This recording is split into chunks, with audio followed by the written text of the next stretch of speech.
Hello students, कैसे हैं आप। माय साइंस अकेडमी पर आप सबका स्वागत है।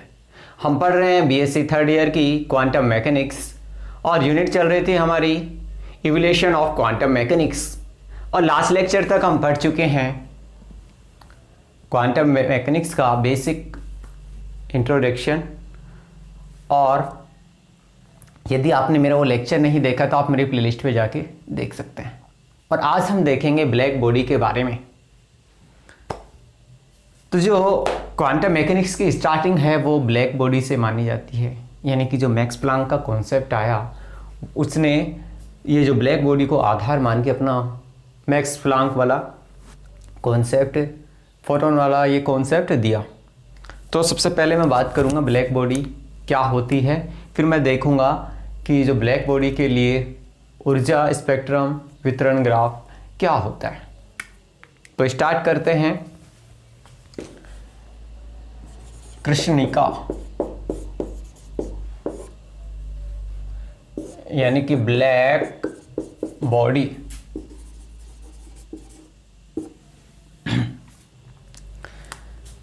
तो ब्लैक बॉडी के बारे में जानने से पहले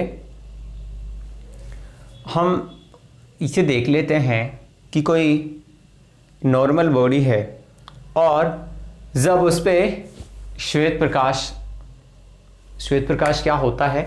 आप जानते हैं कि जो सूर्य का प्रकाश होता है उसमें 7 रंग होते हैं, यानी 7 रंगों के समूह को हम कहते हैं श्वेत प्रकाश। तो जब किसी बॉडी पर श्वेत प्रकाश आपतित होता है, यानी कि ये मेरी कोई बॉडी है और इस पे 7 रंगों का प्रकाश यानी कि श्वेत प्रकाश आपतित हो रहा है,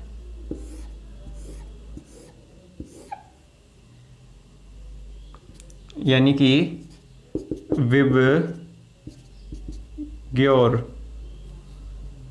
ये और यानी कि 7 रंगों का ये समूह है, श्वेत प्रकाश है मेरा। ये कोई बॉडी है, निकाय है। इस पे जब श्वेत प्रकाश आपतित होता है तो इसमें 3 चीज़ें हो सकती हैं कि या तो ये बॉडी जो ये श्वेत प्रकाश है या श्वेत विकिरणें हैं इनका क्या कर सकती है, अवशोषण कर सकती है। एक चीज़ तो ये हो सकता है कि ये बॉडी कर सकती है इन विकिरणों का अवशोषण। एक इनको ये कर सकती है रिफ्लेक्ट, यानी कि परावर्तित कर सकती है, और एक हो सकती है ट्रांसमिट,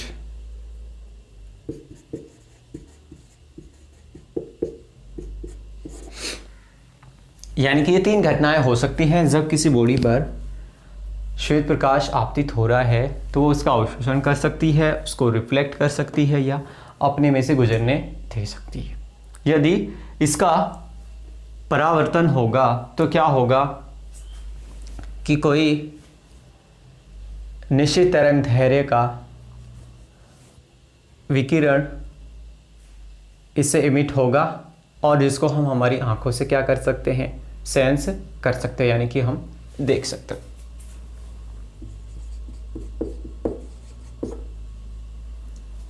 यानी कि विजिबल लाइट में से अगर कोई विकिरण आती है तो उसे हम देख सकते हैं। यानी कि कोई बॉडी है उस पे श्वेत प्रकाश आपतित हो रहा है,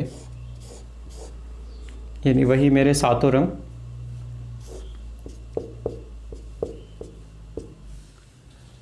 और ये बॉडी मेरे को मान लो कैसे दिखाई दे रही है, रेड दिखाई दे रही है। इसका क्या तात्पर्य है कि इस बॉडी ने केवल रेड जो विकिरण है, रेड लाइट की विकिरणें हैं, उसको ही क्या किया है, रिफ्लेक्ट किया है, और बाकी जो विकिरणें हैं उनको क्या कर लिया है, इसने अवशोषण कर लिया है। इसलिए ये मेरे को कैसा दिखाई देगा, रेड दिखाई देगा। यदि कोई बॉडी वही मेरे श्वेत प्रकाश आ रहा है, और ये मेरे को मान लो ब्लू दिखाई दे रही है।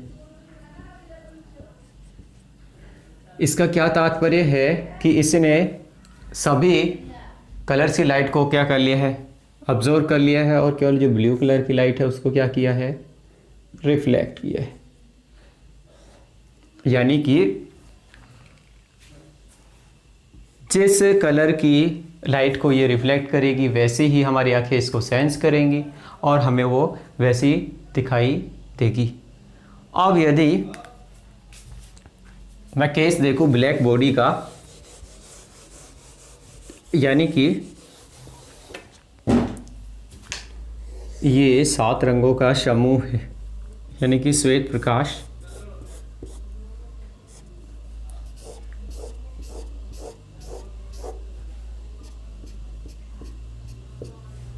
ये श्वेत प्रकाश इस पे आपतित हो रहा है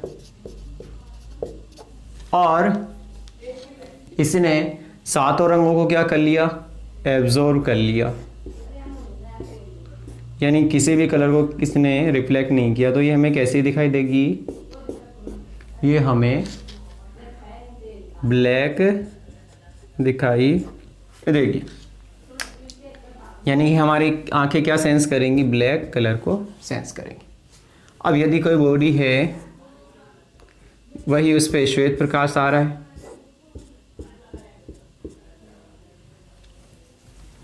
आप इसको समझने की कोशिश कीजिए। यहीं से हमारा जो कॉन्सेप्ट आएगा ब्लैक बॉडी का, कि यदि यहाँ ये श्वेत प्रकाश आ रहा है और ये बॉडी हमें वाइट दिखाई दे रही, इसका मतलब क्या है कि इसने जो सभी विकिरणों को क्या कर दिया है, परावर्तित कर दिया, यानी इसने सभी विकिरणों को क्या कर दिया है, परावर्तित कर दिया है। तो ये हमें कैसी दिखाई दे रही है, वाइट दिखाई दे रही है।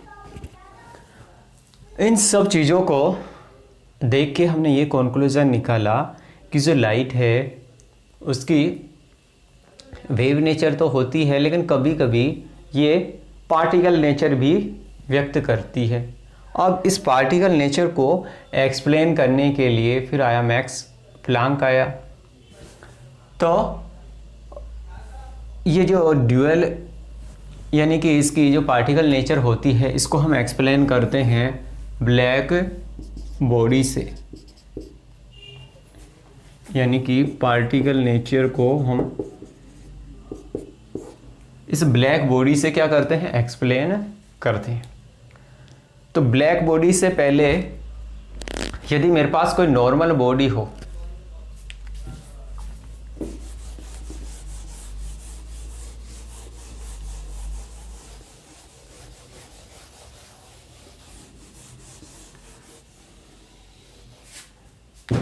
यानी मेरे पास यदि कोई नॉर्मल बॉडी हो और वो वातावरण के साथ साम्य अवस्था में हो, तो इसका क्या मतलब है कि वो जितनी विद्युत चुंबकीय विकिरणों को अवशोषित कर रही है उतनी ही क्या कर रही है, वो परावर्तित भी कर रही है। यानी कि ये मेरी कोई बॉडी है और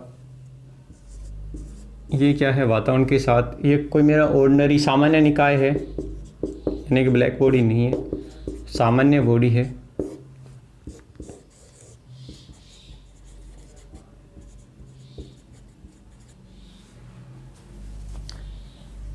तो ये सामान्य अवस्था में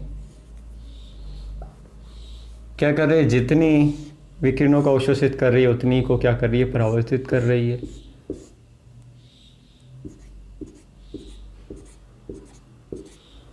यानी कि अलग अलग तरंग दैर्ध्य की विकिरणें हैं, L4, L5, L6H। यानी कि ये बॉडी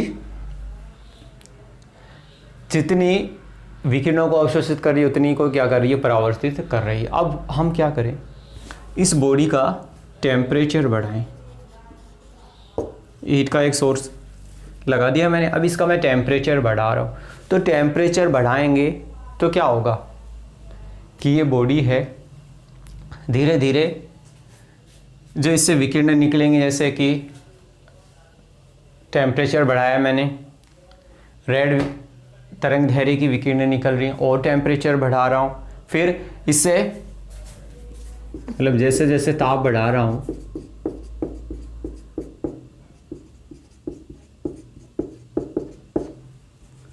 तो जैसे रेड तरंग दैर्घ्य की विकिरणें निकल रही हैं, फिर और टेम्परेचर बढ़ा रहा हूँ तो ब्लू तरंग दैर्घ्य की विकिरणें निकल रही हैं।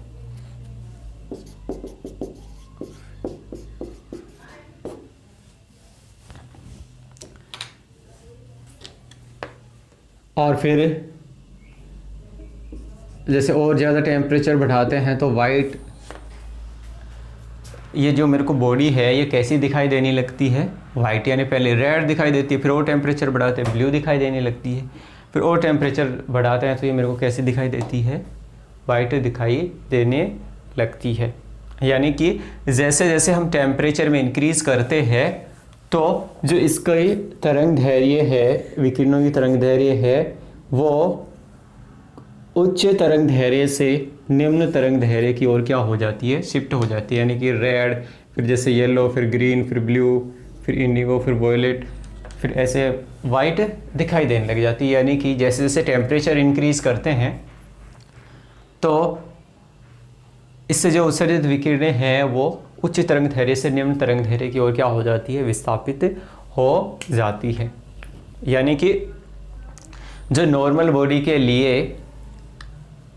ये जो उत्सर्जित विकिरण है वो दो चीज़ों पे डिपेंड करती है, एक तो टेम्परेचर और एक इसके सरफेस एरिया पर। यानी कि इस बॉडी के लिए जो विकिरण है दो चीज़ों पे डिपेंड कर रही है, टेम्परेचर और एक सरफेस एरिया पे। अब यदि इस बॉडी के लिए मैं उत्सर्जित विकिरण की उत्सर्जन क्षमता और जो इसकी इंटेंसिटी है आई और लैम्डा के बीच में ग्राफ खींचूँ तो मेरे पास कैसा ग्राफ आता है, ये ग्राफ आता है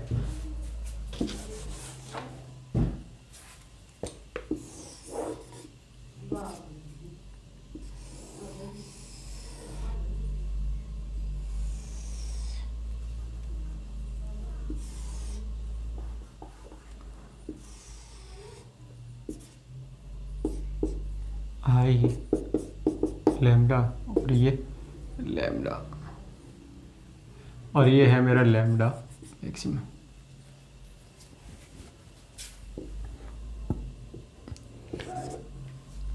यानी कि जैसे जैसे हम टेम्परेचर बढ़ाते जाएंगे तो जो तरंग दैर्घ्य है इसके संगत मानों पर इसकी तीव्रता क्या होगी, बढ़ती जाएगी, और एक निश्चित ताप पर जो ये विकिरण है इसकी तरंग दैर्घ्य क्या होगी, अधिकतम होगी। यानी कि यदि इस साइड में यूवी रेंज मानूं और इस साइड आई आर, तो जैसे जैसे टेम्परेचर बढ़ाएंगे तो एक निश्चित टेम्परेचर पर इसका मान क्या हो जाएगा, लैम्डा मैक्सिमम, यानी उत्सर्जित विकिरण की तरंग दैर्घ्य क्या हो जाएगी, अधिकतम हो जाएगी।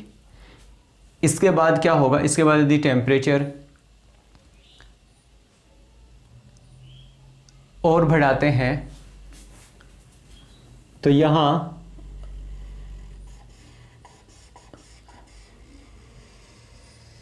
ये ग्राफ कैसा आ रहा है,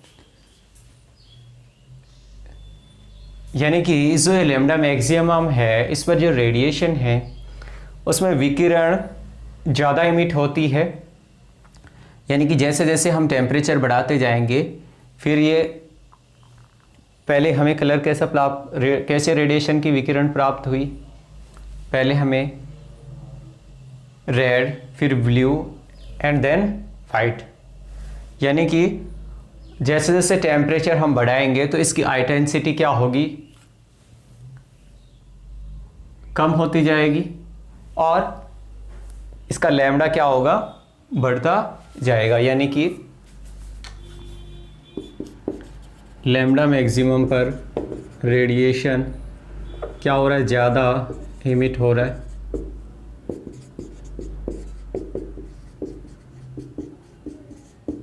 और जब वाइट रेडिएशन की विकिरण हमें प्राप्त हो जाएगी, उसके बाद यदि टेम्परेचर हम और बढ़ाते हैं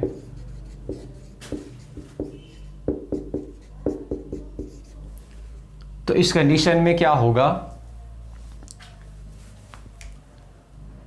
कि जो इंटेंसिटी है वो क्या हो रही है, कम हो रही है, और तरंगदैर्घ्य क्या हो रही है, बढ़ रही है। यानी कि तीव्रता तो बढ़ जाएगी, सॉरी तीव्रता तो कम होती जाएगी और लैम्डा बढ़ता जाएगा।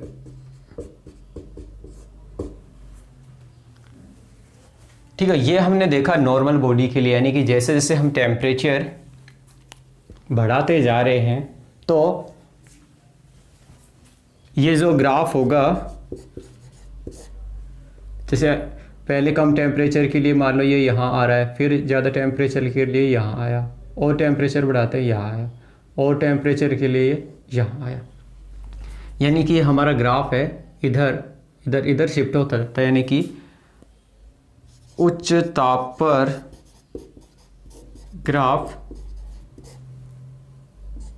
IR से UV इधर शिफ्ट होता जाता है। यानी कि पहले ग्राफ जैसे यहाँ आ रहा, फिर लैम्डा मैक्सिमम यहाँ, फिर लैम्डा मैक्सिमम यहाँ, फिर लैम्डा मैक्सिमम यहाँ, तो ग्राफ हमारा इस तरफ शिफ्ट होता जाता है। अब हम देखते हैं कृष्णिका के लिए, ये तो नॉर्मल बॉडी के लिए।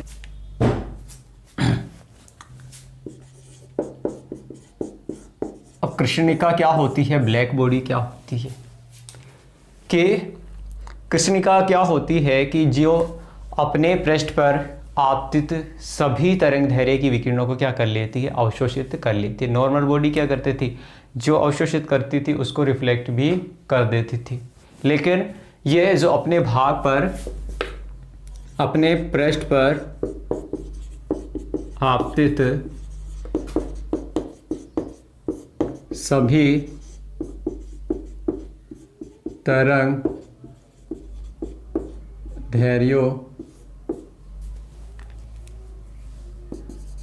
की विकिरण को अवशोषित कर लेती है।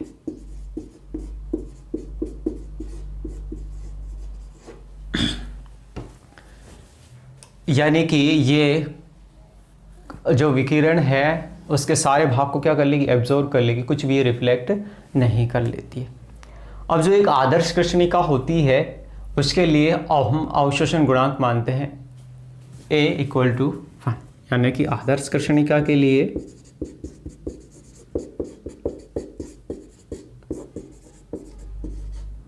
अवशोषण गुणांक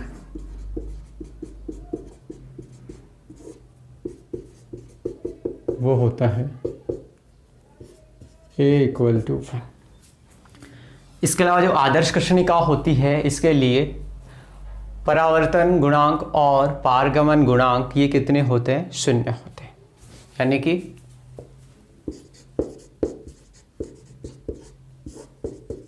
परावर्तन गुणांक व पारगमन गुणांक 0 होते हैं। परावर्तन और पारगमन गुणांक कितने होते हैं, 0। और जो सबसे पहले जो कृष्णिका बनाई गई वो फेरी के द्वारा बनाई गई, यानी कि खोखला बॉक्स था, उसके अंदर की जो दीवारें थी काले रंग की थी। और जब उसमें हम एक एग्जाम्पल के तौर पे यहाँ बना लेते हैं कि कृष्णिका कैसी होती है।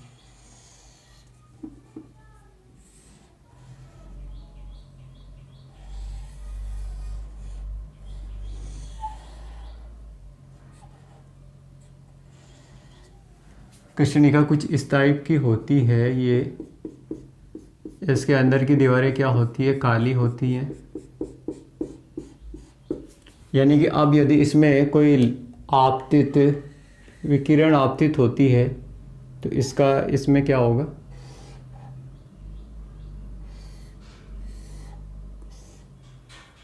यानी कि ये आपतित विकिरण है, इससे बाहर नहीं निकलती है। ये है आपतित विकिरण और ये है हमारी ब्लैक बॉडी। ठीक है, तो अब देख सकते हैं इसकी जो अंदर की दीवारें होती है, जो फेरी ने मानी थी वो कैसी थी, काले रंग की थी, और इसमें जो भी आपतित विकिरण होती है वो क्या होती है, रिफ्लेक्ट नहीं हो पाती है। अब जो किसी कृष्णिका द्वारा उत्सर्जित विकिरण होता है वो क्या कहलाता है, कृष्णिका विकिरण कहलाता है। यानी कि किसी कृष्णिका का द्वारा उत्सर्जित जो विकिरण होगा उसे हम क्या बोलते हैं, कृष्णिका विकिरण।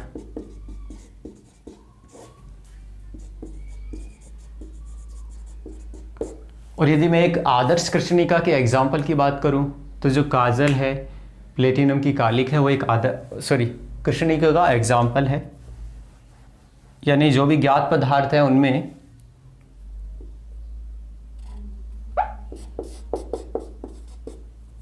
काजल और प्लेटिनम की कालिक, ये क्या है, कृष्णिका का एग्जाम्पल है।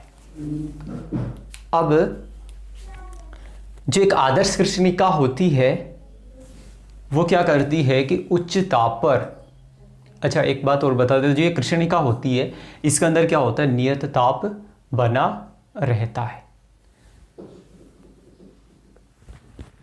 अब यदि कि जो कोई कृष्णिका होती है, आदर्श कृष्णिका होती है, वो उच्च ताप पर सभी संभव कृष्णिका होती है, आदर्श कृष्णिका होती है, वह उच्च ताप पर सभी संभव तरंग दैर्घ्यों का क्या करती है, उत्सर्जन करती है। उच्च ताप पर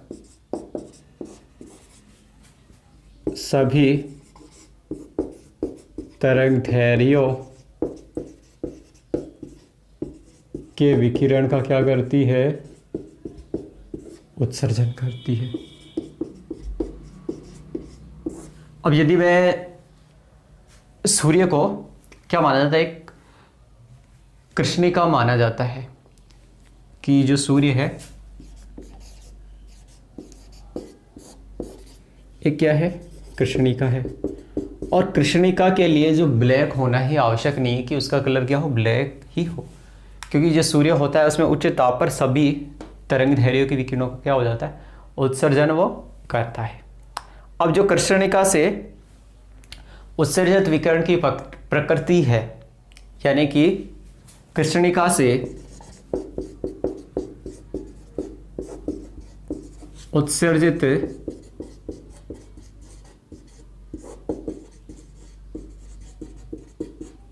विकिरण की प्रकृति उसके ताप पर निर्भर करती है।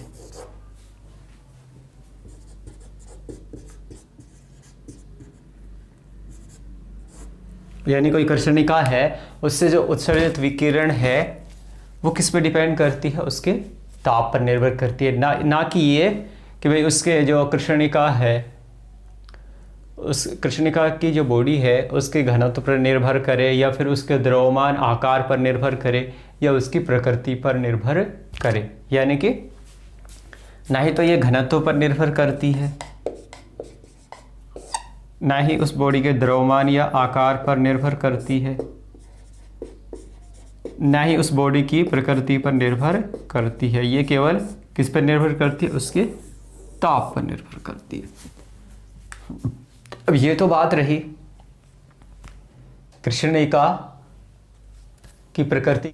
वीन का विस्थापन नियम, वीन का विस्थापन नियम।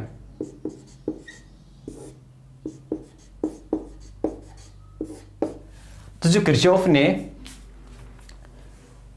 निश्चित ताप व तरंगदैर्घ्य की विभिन्न वस्तुओं की जो उत्सर्जन क्षमता ई लैम्बडा और अवशोषण क्षमता ए लैम्बडा का अनुपात क्या देखा, नियत देखा। यानी कि ई लैम्बडा और ए लैम्बडा इनका अनुपात क्या रहता है, नियत रहता है। यानी कि ई लैम्बडा, इसे हम बोलते हैं ई लैम्बडा को उत्सर्जन क्षमता। तो जो किरचॉफ ने ये अनुप्रयोग किए उसके आधार पर वीन ने अपना विस्थापन का नियम दिया और वीन ने क्या बताया कि जो अधिकतम उत्सर्जन क्षमता होती है, कि अधिकतम उत्सर्जन क्षमता, अधिकतम उत्सर्जन क्षमता यानी कि ये अधिकतम उत्सर्जन क्षमता के लिए जो तरंगदैर्घ्य का मान है, के लिए तरंगदैर्घ्य लैम्बडा एम वो परम ताप के समानुपाती होता है। यानी कि जो कृष्णिका का परम ताप है के परम ताप T के व्युत्क्रमानुपाती होता है। यानी कि मैं कह सकता हूं कि जो अधिकतम उत्सर्जन क्षमता ई लैम्बडा के लिए तरंगदैर्घ्य लैम्बडा एम कृष्णिका के परम ताप के क्या होती है, व्युत्क्रमानुपाती होती है। अब यहां से ये समानुपाती का चिन्ह हटाऊंगा तो क्या आएगा, एक स्थिरांक आएगा। यानी कि lambda M equal to B upon में टी, या फिर मैं बोल सकता हूं यहां से कि B equal to lambda M into T. अब बी क्या है, एक नियतांक है जिसे हम बोलते हैं बीन नियतांक, और इसका मान कितना होता है, इसका मान होता है 2.90 गुणा 10 की पावर -3 मीटर केल्विन। यानी कि बी का मान होता है मेरा 2.90 गुणा 10 की पावर -3 मीटर इंटू केल्विन। अब यदि सूर्य की सतह पर ताप, यानी कि मेरे को T निकालना है, B का मान मेरे पास है, लैम्बडा एम का मान कितना होता है, लैम्बडा एम का मान होता है 4753 इंटू 10 की पावर -10 मीटर, और B का मान मेरे पास ये रहा। तो यहाँ से T का मान क्या आ जाएगा, T इक्वल टू क्या होगा, B अपॉन में लैम्बडा एम, यानी कि 2.90 गुणा 10 की पावर -3 और ये 4753 इंटू 10 की पावर -10। तो इसको हम सॉल्व कर लेते हैं, हमारे पास क्या मान आ जाता है, ये लगभग बराबर आ जाता है 6100 केल्विन के। तो दोस्तों सूर्य की सतह पे टेम्परेचर आ जाता है 6100 केल्विन। ये वीन ने अपने विस्थापन के नियम से निकाला। अब नेक्स्ट हम देखते हैं कृष्णिका के लिए स्पेक्ट्रमी ऊर्जा वितरण ग्राफ देखते हैं कि जो ये कृष्णिका के लिए स्पेक्ट्रम ऊर्जा वितरण ग्राफ है, उत्सर्जन क्षमता ई लैम्बडा और ताप के मध्य खींचा गया है। यानी कि कृष्णिका के लिए उत्सर्जन क्षमता ई लैम्बडा, चलो यहाँ लिख ले, ई लैम्बडा व ताप के मध्य ग्राफ। तो इस ग्राफ से हम क्या कह सकते हैं कि प्रत्येक ताप पर कृष्णिका का जो उत्सर्जन स्पेक्ट्रम कैसा है, सतत है। यानी कि इसमें हमें 4 टेम्परेचर दिख रहे हैं, 1000 केल्विन, 1500 केल्विन, 1750 केल्विन और 2000 केल्विन। यानी कि फर्स्ट मैं कह सकता हूं कि प्रत्येक ताप पर जो उत्सर्जन स्पेक्ट्रम है वो कैसा है, सतत है। यानी कि कृष्णिका का उत्सर्जन स्पेक्ट्रम सतत है। यानी कि चाहे इस टेम्परेचर पे देखो चाहे इस टेम्परेचर पे देखो, सतत है। यहाँ तक बढ़ रहा है, फिर यहाँ से घट रहा है, यहाँ तक बढ़ रहा है, फिर ये घट रहा है। इसके अलावा जो भिन्न भिन्न तरंग दैर्घ्य है उन पर जो विकिरणों की मात्रा है वो भी क्या है, भिन्न भिन्न है।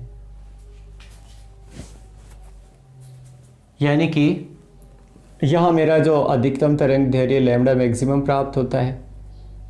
अब अलग अलग तरंग दैर्घ्य पर, यानी कि जैसे जैसे इधर की ओर चलेंगे हम, तरंग दैर्घ्य के मान में क्या होगी, वृद्धि होगी। भिन्न भिन्न तरंग दैर्घ्य पर उत्सर्जित विकिरण की मात्रा क्या है, वो भी क्या है, अलग अलग है। डायग्राम से देख सकते हैं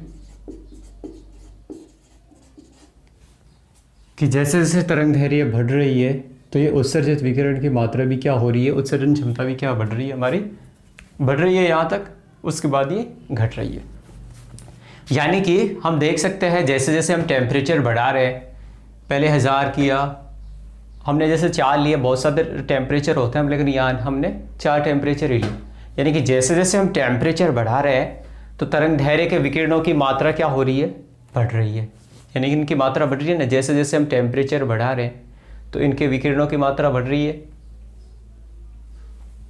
यानी कि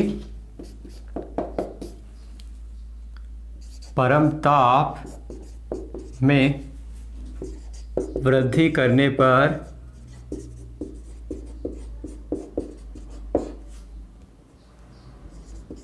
उत्सर्जित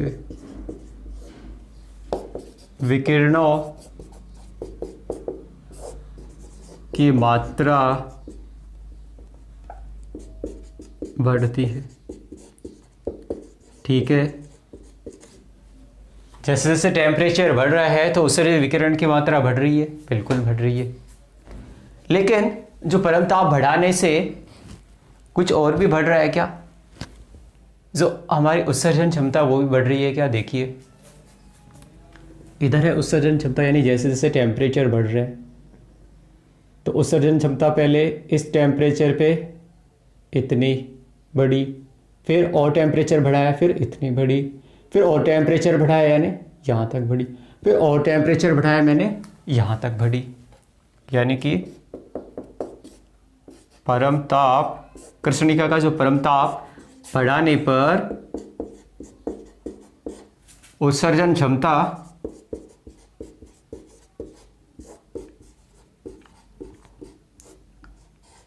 ई लैम्डा बढ़ती है। ठीक है, मैंने मान लिया उत्सर्जन क्षमता ई लैम्डा बढ़ती है। लेकिन एक चीज़ आप ये देखेंगे कि जैसे जैसे हम टेम्परेचर बढ़ा रहे हैं तो जो ये वक्र है यहाँ हाईएस्ट पीक पे पहुंच के ये कम तरंग दैर्घ्य के मान की ओर क्या होता जाता है, विस्थापित होता जाता है। अर्थात ये मैं कह सकता हूँ कि जो लैम्डा मैक्सिमम का मान है, जैसे यहाँ लैम्डा मैक्सिमम, यहाँ लैम्डा मैक्सिमम, यहाँ भी लैम्डा मैक्सिमम, तो जो लैम्डा मैक्सिमम का मान है वो ताप बढ़ाने के साथ बढ़ रहा है और एक जो निश्चित ताप है उस पर ये हमें क्या प्राप्त हो रहा है, यहाँ तो क्या प्राप्त हो रहा है, हाईएस्ट प्राप्त हो रहा है। यानी कि मैं कह सकता हूँ, बिफोर पॉइंट कह सकता हूँ कि यहाँ देखिए आप, टेम्परेचर 1000 केल्विन, ये मेरा वक्र इतना, यहाँ तरंग दैर्घ्य मेरी क्या है, इस साइड तरंग दैर्घ्य अधिक है, फिर टेम्परेचर मैंने और बढ़ाया, अब ये वक्र किधर आ गया, इधर, इधर तरंग दैर्घ्य और कम हो गई, फिर मैंने टेम्परेचर और बढ़ाया, यानी मेरा इधर तरंग दैर्घ्य की ओर शिफ्ट हो गया, फिर मैंने टेम्परेचर और बढ़ाया, तो ये वक्र कम तरंग दैर्घ्य की ओर विस्थापित होता जा रहा है। यानी कि इधर यदि मेरी यूवी की रेंज हो, इधर मेरी इंफ्रारेड की रेंज हो, यानी कि जैसे जैसे टेम्परेचर हम बढ़ा रहे हैं, तो जैसे कोई बॉडी है वो लाल विकिरणें इमिट कर रही है, फिर जैसे और टेम्परेचर बढ़ाएं, फिर जैसे वो ब्लू विकिरणें उत्सर्जित कर रही है, फिर मैंने और लाइट बढ़ाई, और टेम्परेचर बढ़ाया तो वो वाइट विकिरणें उत्सर्जित कर रही है। यानी कि जैसे जैसे हम टेम्परेचर बढ़ाते जा रहे हैं तो ये कम तरंग दैर्घ्य के मान की ओर विस्थापित हो रहा है। यानी कि जो परम ताप में वृद्धि करने पर, परम ताप में वृद्धि करने पर जो ये वक्र का शिखर है, वक्र का शिखर कम तरंग दैर्घ्य के मान की ओर विस्थापित हो रहा है। यानी कि हम ये कह सकते हैं कि परम ताप, जो कृष्णिका के लिए जो परम ताप है, ये इसके उत्सर्जन क्षमता पर तरंग दैर्घ्य लैम्बडा के क्या होता है, व्युत्क्रमानुपाती होता है। यानी कि अभी तो मैंने बताया था वीन का विस्थापन का नियम, यानी कि लैम्बडा एम 1/t के क्या होता है, प्रोपोर्शनल होता है। जो वीन का मैंने बताया था ना विस्थापन का नियम, इसी आधार पर दिया था उसने, अभी जो हमने पढ़ा वीन का विस्थापन का नियम। इसके अलावा जो तरंग दैर्घ्य लैम्बडा मैक्सिमम है, यानी कि तरंग दैर्घ्य लैम्बडा मैक्सिमम पर जो अधिकतम उत्सर्जन क्षमता है, ई लैम्बडा ताप की पंचम घात के समानुपाती होती है। यानी कि तरंग दैर्घ्य लैम्बडा एम पर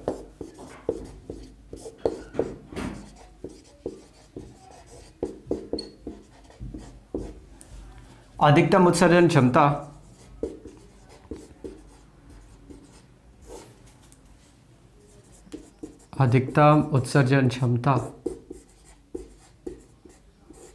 यानी कि इस टेम्परेचर पे क्या होगी, अधिकतम उत्सर्जन क्षमता होगी, क्या होगी, ई लैम्बडा एम। तो ये क्या होती है, E lambda M is proportional to T की घात 5, यानी कि परम ताप के पंचम घात के क्या होती है, अनुक्रमानुपाती होती है। तो ये था कृष्णिका के ऊर्जा स्पेक्ट्रम ग्राफ के बारे में। तो ये बीएससी पार्ट 3rd ईयर के अनुसार इम्पोर्टेंट क्वेश्चन बनता है इससे रिलेटेड कि कृष्णिका क्या होती है, और कृष्णिका के लिए स्पेक्ट्रम ऊर्जा वितरण ग्राफ को समझाइए, वीन का विस्थापन नियम क्या है, एक बड़ा क्वेश्चन बन जाता है, तो आप इसे आसानी से समझा सकते हैं। तो आपने मेरे को पेशेंस से सुना, इसके लिए